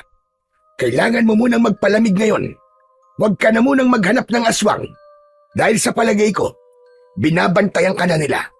Pinag-aaralan na nila kung paano ka nilang papatayin. Talaga po bang hindi pa sapat ang kakayahan ko, Lolo Temyong? Marami ka pang dapat na matutunan. Ika nga marami ka pang kakainin bigas. Kaya't magkita na lamang tayo mamayang gabi. Paano po kung pumatay na naman ang mga aswang habang nagsasanay ako? Hindi yun mangyayari sapagkat nawala ng kanilang gutom at uhaw sa dugo ng tao. Ang paghahandaan nila ngayon ay ang muli mong paglitaw. Aalis na ako. Sana ay sumipot ka sa kubo ni Baltik. Mahinang humakbang ng paa si Lolo Temyong papalayo sa kanyang kinaroroonan. Pagkatapos ay kumuha ng buko upang hindi isipin ng mga taong nakakakita sa kanila na meron silang ugnayan sa isa't isa. Hindi lamang siya makapaniwalang kamag-anak pala niya ang matanda. Kaya pala magaan ang loob niya kay Lolo Temyong. Bigla tuloy niyang naalala ang malupit na sinapit ni Lolo Gascon sa kamay ng aswang na pumatay sa matanda. Halos masiraan ng ulo ang kanyang ama at inatake ito sa puso dahil sa labis na sama ng loob.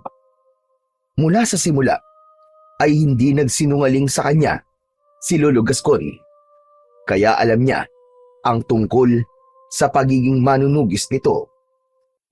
Maagang naubos ni Kidlat ang kanyang paninda, kaya naman maaga rin siyang umuwi sa kanilang bahay. Nagulat ang kanyang mga magulang sa nangyari sa kanyang bisikleta, kaya nag-isip siya ng paraan para hindi malaman ng mga ito ang tungkol sa ginawa ni Benhar. Sinabi lamang niya na nadisgrasya siya at nahulog sa mababaw na balon at tumama sa matulis na bato ang kanyang gulong. Kaya naman, hindi na nagtanong pa ang mga ito. Pagsapit ng gabi, ay tumpad sa usapan si Kidlat. Dala ang kanyang mga gamit, sombrero at maskara para sa kanilang pagsasanay. Pagdating niya sa kubo ni Baltik, ay nadatnan niya roon si Lolo Temyong na matyagang naghihintay sa kanya. Nagsiga ito ng kahoy at sanga sa gitna ng harapan ng maliit na kubo. Nang makita siya ng matanda, ay tumayo ito. Salamat naman at dumating ka. Handa ka na ba, Kidlat? Handa naman po ako, Lolo Temyong. Tama po bang sa gabi natin to gagawin? Tama ang oras na napili natin, Kidlat. Alam ko tungkol sa kakayahan ng agimat na maskara. Kaya nitong magpalinaw ng paningin sa taong may suot nito. Kaya hindi ka mahihirapan sa mga bagay na sadyang ginawa ko para sa'yo. Marami akong inihandang target at makikita mo ang tunay na kakayahan ng agimat na maskara. Saka lamang napansin ni Kidlat ang gitna ng malawak na bakuran na napapalibutan ng mga buko ng nyug, nakatusok sa kahoy at nakabaon sa lupa bilang target niya sa pagsasanay. Humarap si Kidlat kay Lolo Temyong at isinuot ang kanyang maskara. Dumikit yun sa kanyang muka. Dama niya kagad ang kakaibang enerhiya na dumadaloy sa kanyang katawan. Ang paligid ay tila luminaw at ang kanyang pandama ay naging mas matalim. Huminga siya ng malalim, sabay pumili ng isang buko ng nyog na kanyang pagtutuunan ng pansin.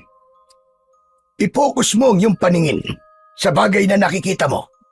Hawakan mo ang iyong itak at ipunin mo ang lakas ng iyong katawan.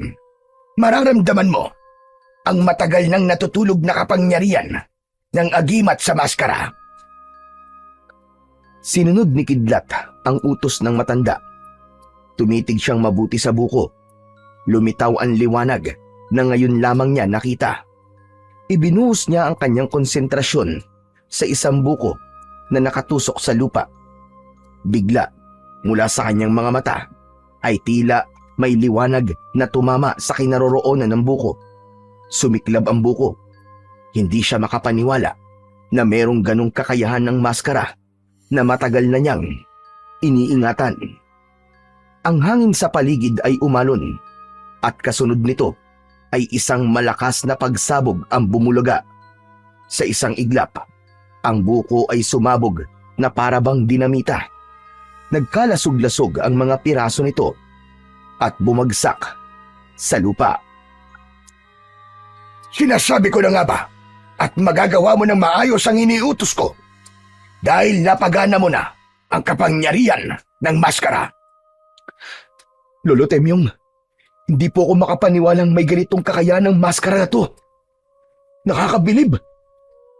Sapagkat nanggaling pa ang maskara na yan sa mundo ng mga engkanto, nagpasalin-salin sa ating lahi hanggang sa mapunta yan sa pangangalaga mo. Hindi makapaniwala si Kidlat. Nanginginig ang kanyang mga kamay. Hindi sa takot, kundi sa tuwa at pananabik. Muli niyang inulit ang pagsasanay. Sa bawat pagtutok niya ng kanyang tingin, isa na namang buko ang bumagsak sa lupa habang umaapoy. Kasunod naman ang paggamit niya ng itak. Makinig kang mabuti. Ang tamang paggamit ng itak ay para kang may naririnig na musika. Sasayaw ka sa saliw ng hangin na humahampas sa'yo. Tinuturuan kita ngayon sapagkat sa oras na makilala ka nila, sabay-sabay silang aatake sa'yo para ikaw ay patayin. Hindi po ako nag-aalala, Lolo Tomyong. Hindi rin ako natatakot sa kanila. Dahil alam ko na po kung paano gamitin ang mga sandata ko. Mag-iingat ka pa rin, Apo, sapagkat digmaan ang kaaharapin mo. Hindi kagaya sa mga naunang laban na kinaharap mo. Ang pinuno ay meron taglay rin na kapangyarihang itim na magagamit niya laban sa'yo. Habang nagsasalita, ang matandang si Lolo Temyong ay ipinagpatuloy ni Kidlat ang kanyang pagsasanay na ginagawa. Mabilis niyang natutunan ang lahat. Mas lalo siyang humuhusay sa paggamit ng itak habang tumatagal. Natutunan niyang kontrolin ang lakas ng maskara. Mula sa banayad na pagsabog na parang hampas lamang ng maso hanggang sa malakas na puwersang nagmumula na sa kanyang mga braso at sa bawat tagumpay, dama ni Kidlat na ang maskara ng balete ay hindi lamang isang agimat kundi isang pamana ng kapangyarihan na dapat gamitin ng may talino at buong pag-iingat. Pagkatapos nilang magsanay ni Lolo Temyong, ay saglit silang nagpahinga. Ngunit biglang napatayo sa kinauupuan niya si Kidlat nang maramdaman ang kakaiba at mabigat na presensya mula sa kakawyan. Oh, ano yung Kidlat? Bakit?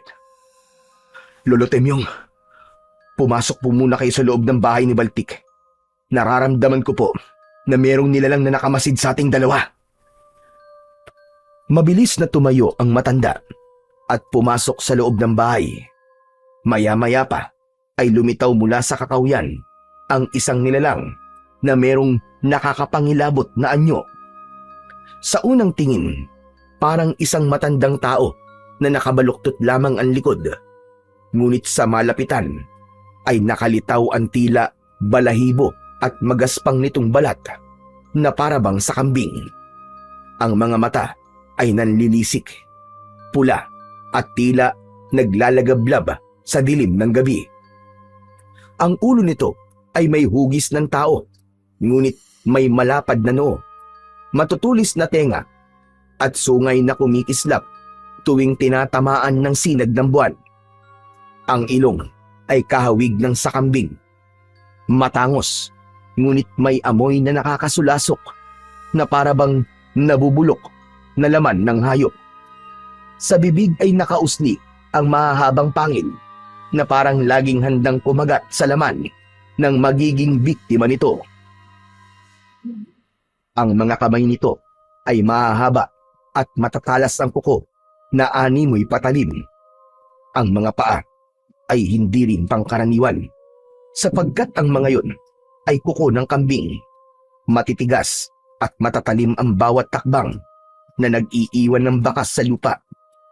Malakas itong umangil na tila ungol ng gutom na hayop. Sa kaliwang kamay nito ay isa ring itak na may bahid parang sariwang dugo. Ang hawak-hawak, hindi isang halimaw ang nasa kanyang harapan, kundi dalawa na ang lumitaw naman sa kanyang likuran. Ikaw palang manunugis ng mga aswang. Hubarin mo na ang maskara mo at magpakilala ka. Pinatay mo mga kalahi ko. Bakit naman hindi ko sila papatayin? Marami na silang pinatay ng mga inosenteng tao. Kung gaano kasakit ang nararamdaman mo ngayon, mas doble ang sakit na nararamdaman ng mga pamilyang naulila nang dahil sa pag-aasik mo ng lagim. Saka bakit ko uhubarin ang maskara ko? Kung ikaw nga ay hindi makapaglantad ng anyo mo, ako pa kaya? Hindi inaasahan ni Kidlat na biglang aatake ng kagat sa kanya ang aswang na taong kambing. Kasunod ng pagkalmot nito sa kanyang balat. Dahil malikot ang kalaban, hindi niya magamit ang kanyang maskara. Kaya naman, umasa siya sa kanyang sandata, habang ang nilalang sa kanyang likuran ay sabay na rin na umatake.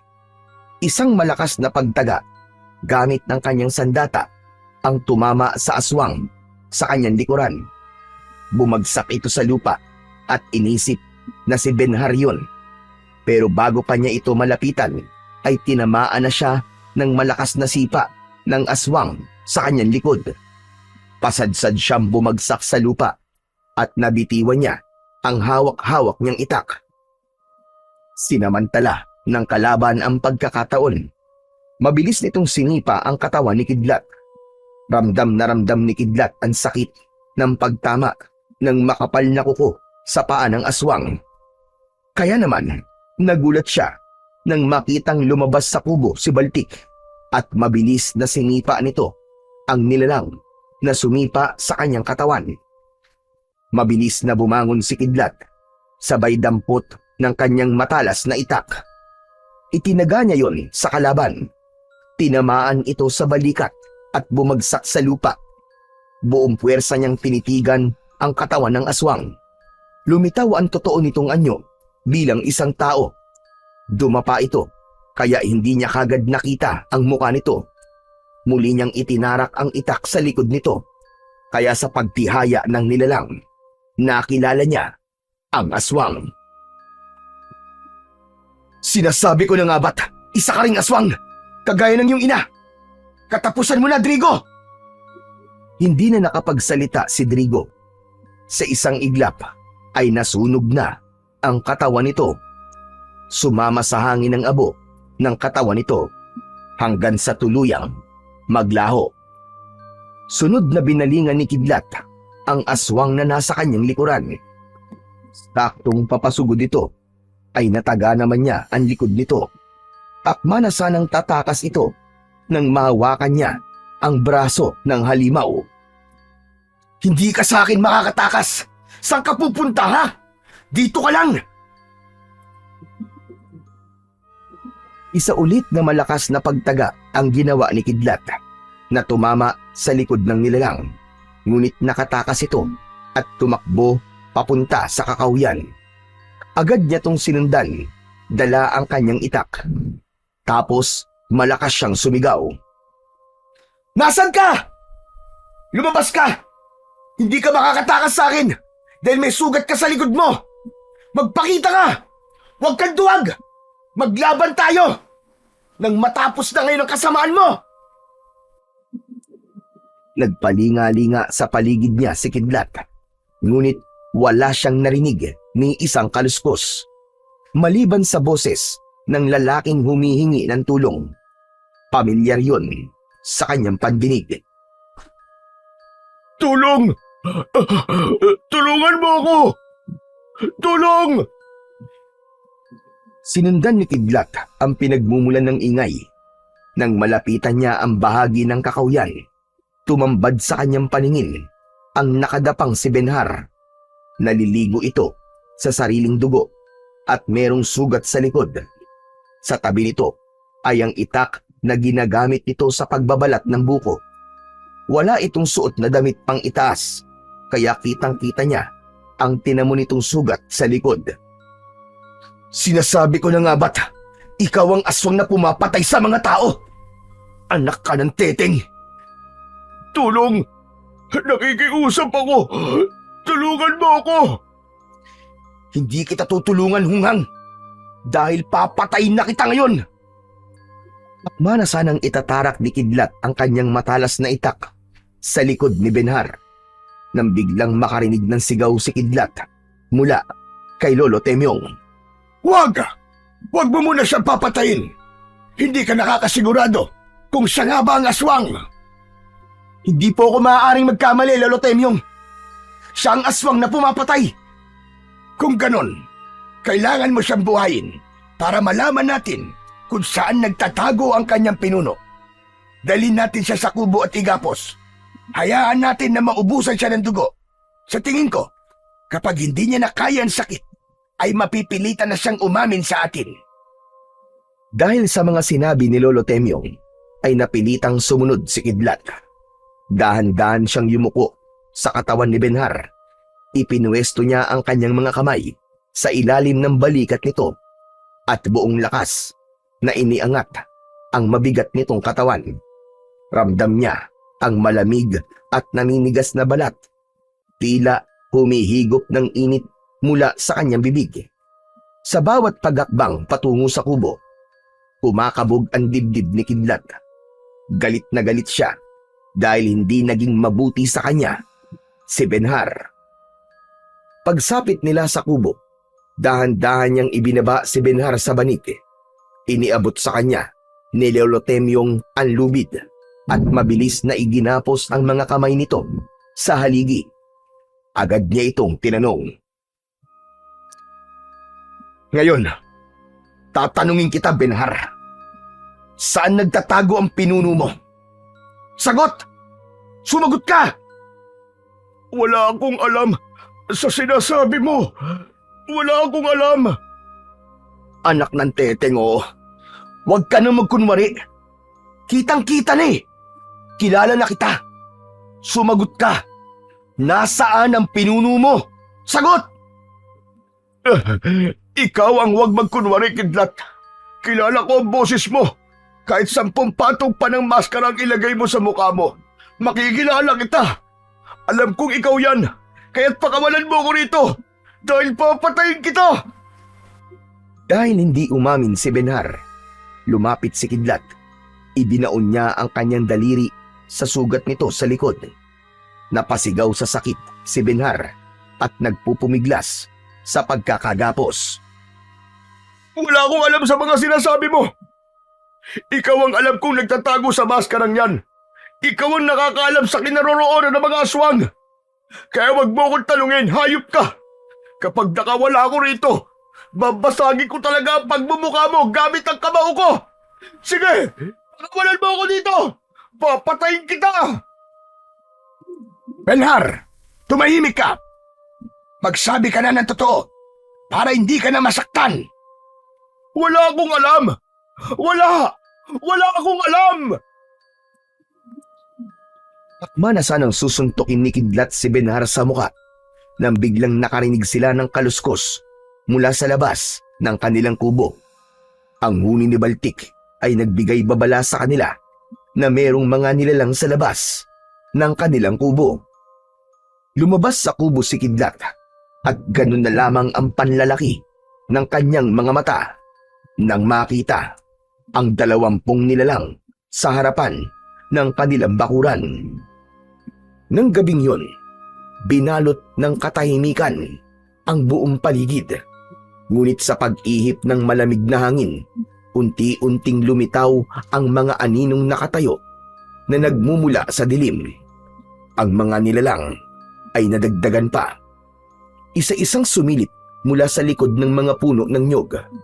Ang mga nilalang na may anyo ng tao, ngunit may ulo, sungay at mga paa ng kambing ay nakatayo sa kanyang harapan.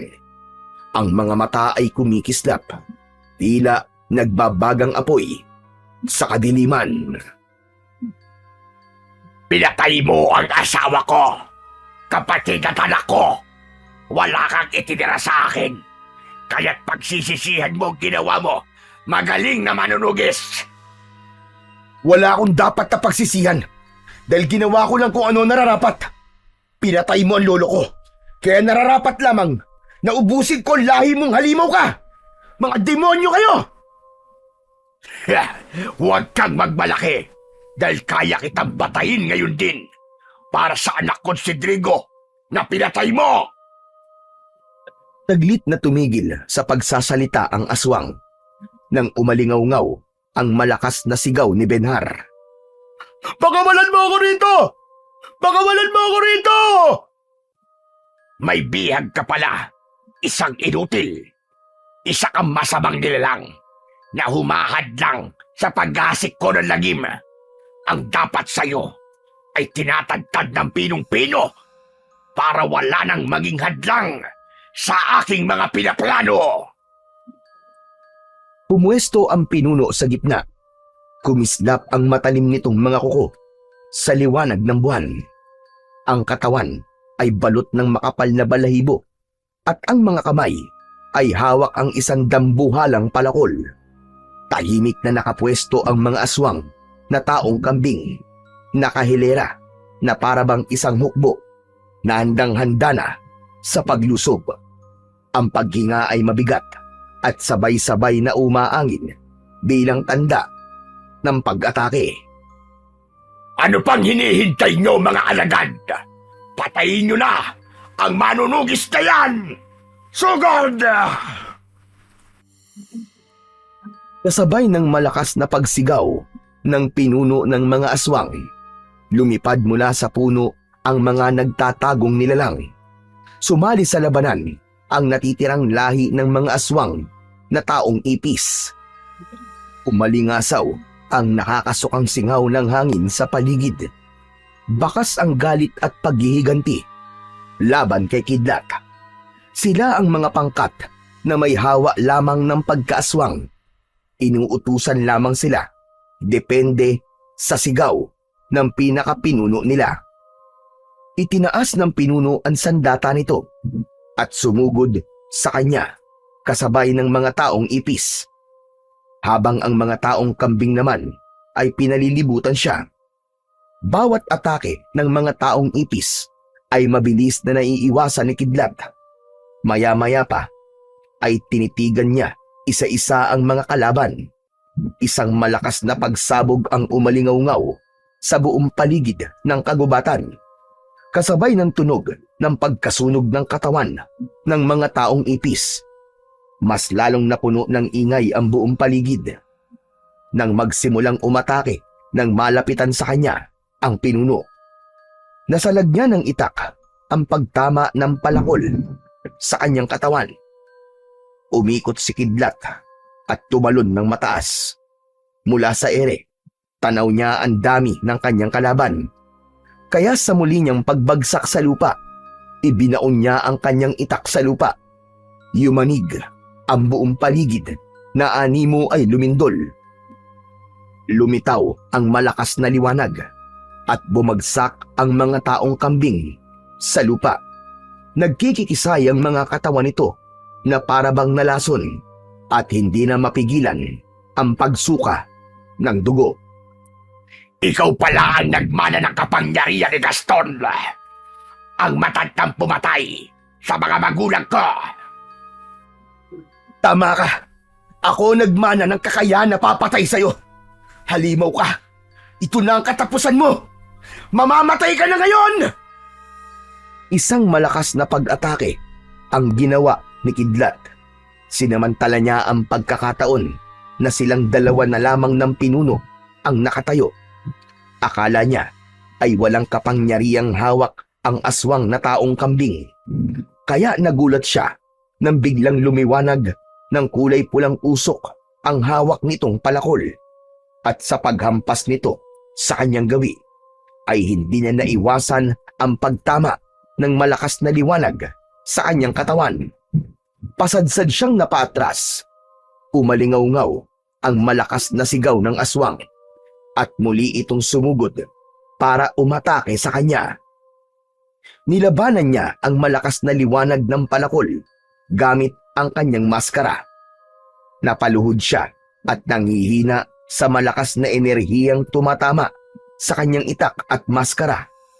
Naramdaman niya ang paglabas ni Lolo Temyong at ni Benhar. Kumilos ka, apo ko! Tumayo ka! Hinihigop niya ang kapangyarihan ng maskara at ng sandata mo!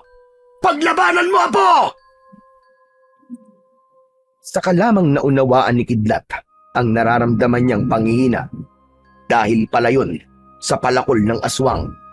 Hinihigop nito ang lakas ng kapangyarihan ng kanyang agimat na maskara.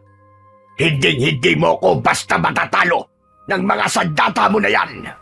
Matagal kong hinintay ang pagkakataong ito at mamamatay ka na sa mga kamay ko!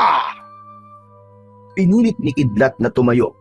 Pakiramdam niya ay meron siyang buhat na malaking bato. Hindi niya maiangat ang kanyang kamay dahil sa malakas na liwanag na nagmumula sa palakol ng kalabang aswang. Lumaban ka, Kidlat! Lumaban ka! Huwag ka magpatalo! Sa unang pagkakataon ay narinig ni Kidlat ang pagdamay sa kanya ni Benhar. Kasunod ng pagtakbo nito papunta sa kinaroroonan ng aswang. Inatake nito ng taga ang katawan ng pinuno, kaya nawala pansamantala ang maliwanag na tumatama sa maskara ni Kidlat. Kitang-kita niya na nakipaglaban si Benhar sa aswang. Tinamaan ito ng kalmot sa dibdib at suntok mula sa kamao ng aswang na taong kambing. Bumagsak sa lupa si Benhar. Pinilit ni Kidlat na tumayo. Ipinokus niya ang kanyang paningin sa mata ng pinuno. Tumama ang malakidlat na liwanag sa katawan ng pinuno ng mga aswang.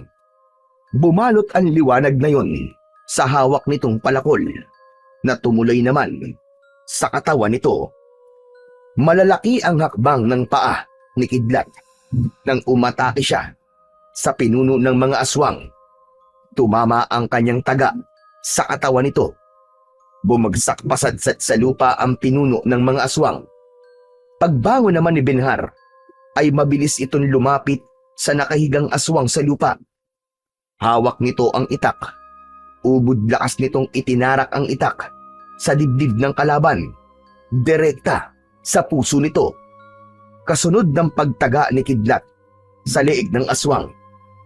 Nagkikikisay ang katawan nito habang pilit na bumabangon para gumanti. Nabitiwan nito ang palakol na hawak at sa muling pagbabalik ng anyo nito bilang tao ay nagulat silang dalawa ni Benhar. Hindi ko akalain na matatalo mo ko, Kidlat. Kung ganun, ikaw pala ang totoong pinuno ng mga aswang. Akala ko, mabuti kayong tao, Pastor Buloy. Anak ka ng teteng. Hayop ka. May padala-dala ka pa ng Biblia at ginagamit mo pa ang salita ng Diyos para maitago ang totoo mong pagkatao. Hindi ka na ngayon makakatakas. Ako maghuhubad sa maskara mo. Yan na ang magiging katapusan mo. Demonyong pastor! Gawin niyo na ang gusto niyong gawin. Ngunit ako pa rin ang nagtagumpay. Dahil lahat sila ay ginawa ko ng aswang. Isang malakas na suntok ang ginawa ni Benhar sa muka ni Pastor Buloy. Maya-maya pa ay lumapit si Lolo Temyong at kinapkapan nito ang damit ni Pastor Buloy. Nakuha ng matanda ang ginagamit nitong Biblia. Tingnan mo, kidlat. Halika rito. Ang libro ay hindi isang Biblia, kundi isang libro para sa itim na kapangyarihan. Nandyan ang paraan kung paano gumawa ng aswang sa pamamagitan ng pagpirma sa likod ng libro. Pagkatapos mabasa ni Kidlat ang pahina, inilagay niya ang libro sa ibabaw ng katawan ni Pastor Buloy.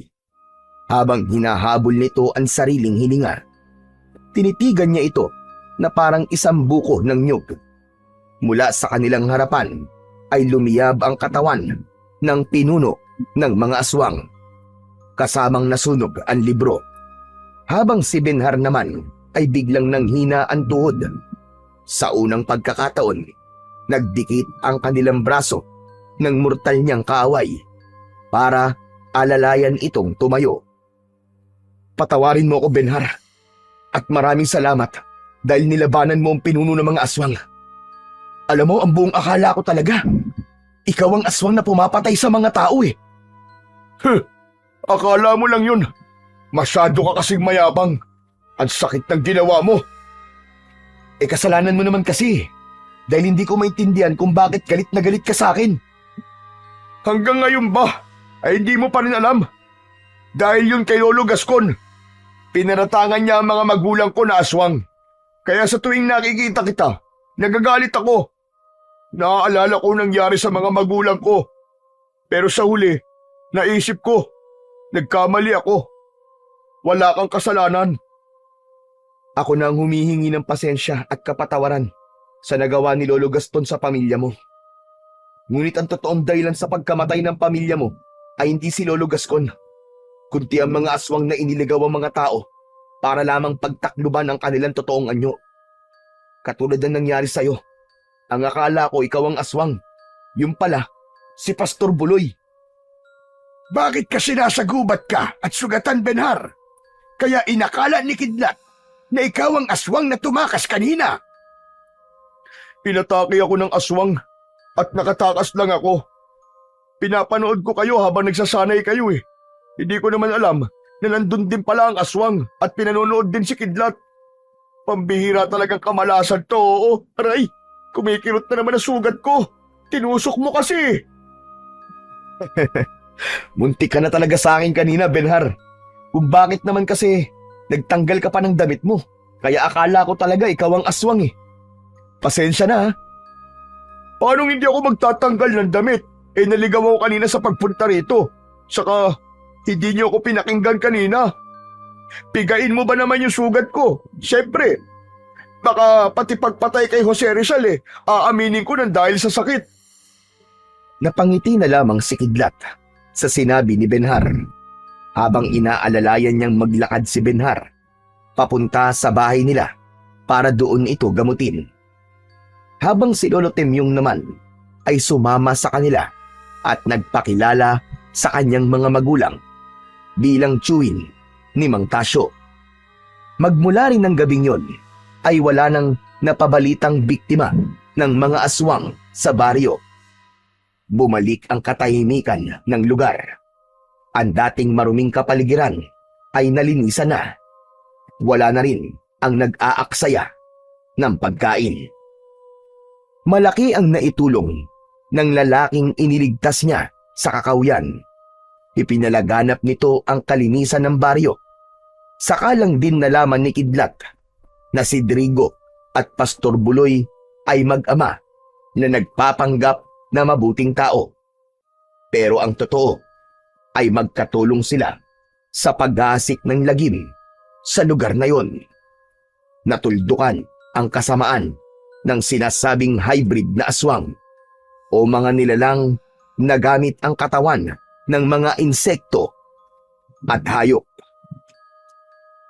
Sa kwentong inyong napakinggan, sa paglipas ng panahon, marami na tayong nasaksihan na tao o nilalang na nagtatago sa likod ng kabutihan upang pagtakpan ang kanilang tunay na pagkatao.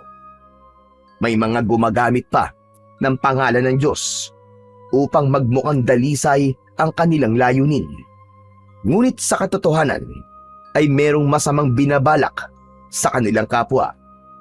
Ang pagpapanggap na mabuti ay tila isang maskara. Ganun man katagal na maitago ang anyo, lilitaw at lilitaw din ang tunay na kulay ng budhi. Hindi kailanman panghabang buhay na makapagtatago sa mata ng mga tao. Ang katotohanan ay parang ilaw na kahit gaano pa kadilim ang paligid, sa takdang oras ay sisikat ang liwanag at mabubunyag ang lahat ng lihim. Gaya ng kasabihang ang kasinungalingan ay may maiksing buhay at ang katotohanan ay laging mananaig.